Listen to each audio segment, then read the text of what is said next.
Hello everyone, welcome back to another review. Today we are going to look at that Kitcom NK60T. The build quality of the NK60T is surprisingly quite premium for a budget unit. The case is made out of plastic, but the plate uses aluminum.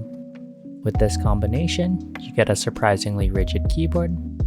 The biggest highlight of this keyboard is the stabilizers. Although imperfect, the loop stabilizers still help with reducing the rattle. The rattle is still apparent, but it is significantly dampened. The choice of Otemu switches makes a lot of sense as it helps keep the price low. These budget switches perform very close to their Cherry MX equivalent, having very little drawbacks to using this budget option. The built-in secondary functions were very useful in general media control or for RGB lighting customization. I did not feel a need for software as the functions provided more than enough customization despite having some missing effects. Kitcom has done well in all important aspects of building a keyboard. Of course, no input device is perfect. Despite my praise for the Otemu switches being a good budget option, they are a budget option for a reason. The Otemu brown switches in particular have a scratchiness to them, which was oddly audible before being broken in.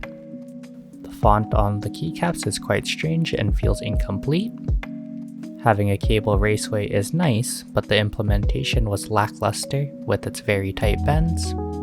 There's a slight echo when bottoming out the keys as well because the NK60T is quite hollow. Most of these problems are not deal breakers for me, but your preferences may vary. At a price of $45 US, at press time, the NK60T is definitely fairly priced and a good bang for your buck option. Overall, anyone looking to upgrade from a membrane keyboard will be satisfied with the tenkeyless Kitcom NK60T. For the full review, please click the link in the description below.